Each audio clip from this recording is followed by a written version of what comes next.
नमस्कार, मी उज्ज्वला सर्वांचं स्वागत करते। इथं मी अर्धा दुधी घेतलेला आहे। आपण हे स्वच्छ धुवून घेतलेला आहे पुसून।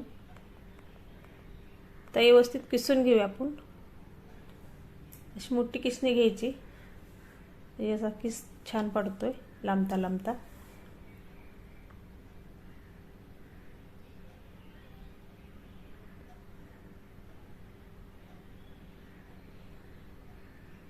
आज दुधीपासून वेगळा कुरकुरीत असा खुसखुशीत पदार्थ बनवणार आहे। अगदी टेस्टी, सर्वांना आवडेल असा।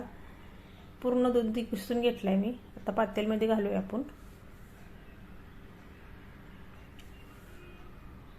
अर्धा वाटी बेसन आपण घालणार आहे, नंतर अर्धी वाटी घालणार आहे लागेल तसं। इथे फव मी स्वच्छ पुसून निवडून घेतलेत आणि बारीक करून घेतलेत। तुमच्याकडे तांदळाचं पीठ असलं तर तुम्ही घालू शकताय। अर्धा चमचा जिरा पावडर घातले, अर्धा चमचा धना पावडर आणि 1 चमचा मी ओवा घेतला, हातावर चोळून टाकायचा, म्हणजे आपल्या भाज्याला चांगली टेस्ट येते या ओव्यानं। मिरची लसणाची पेस्ट करून घेतली मी, ती घालूया। वरून कोथिंबीर घालूया, चवीपुरतं मीठ घालूया, 1 पाव चमचा हळद घालूया आपण, 1 चिमटभर खायचा सोडा वापरलाय मी। आता अद्रक किसून घाले।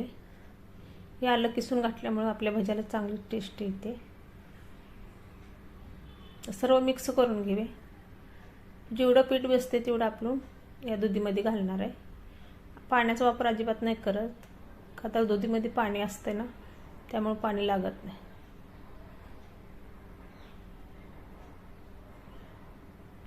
जसं मळेल तसं हे तुमचं पीठ असं पातळ होतंय, दुधीला पाणी सुटते मीठ घातल्याने जास्त।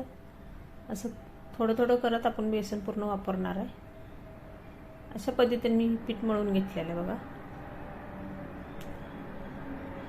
इकडे मी कढई ठेवली, तेल ओतून गरम करायला। तेल गरम झाले का बघूया। तेल आपलं गरम झालं चांगलं। अशा पद्धतीने एक एक भाजी सोडून घेऊया आपण। कुणाला कळणार नाही दुधीची ही भाजी आहे, इतकं टेस्टी आणि मस्त लागते। तर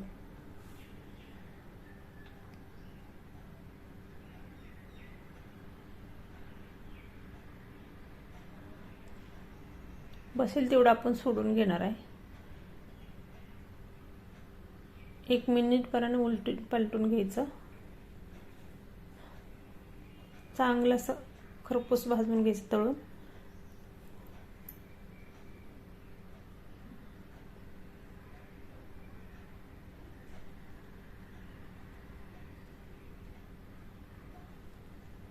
अशा पद्धतीने चांगलं व्यवस्थित तळून घ्यायचं, हलवत राहायचं उलटी पलटी करत।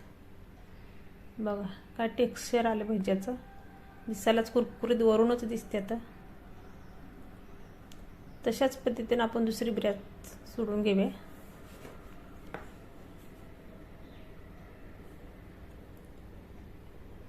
उलटून पालटून घ्यायचं व्यवस्थित।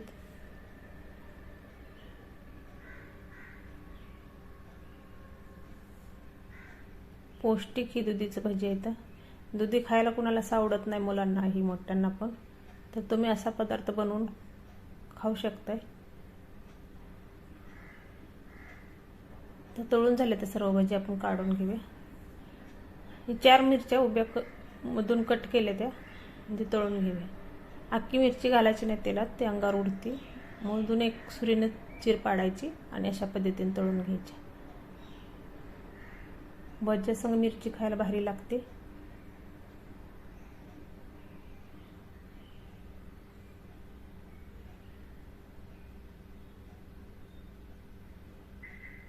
चांगली व्यवस्थित तळून घ्यायची, खूप टेस्टी येते।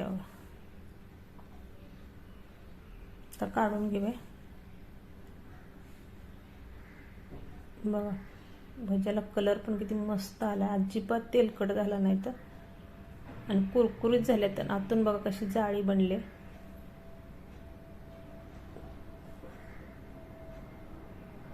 नक्की असं दुधीचं भाजी करून बघा, कळणार पण नाही दुधीचं आहे ते। रेसिपी बघितल्यास धन्यवाद। Bye bye.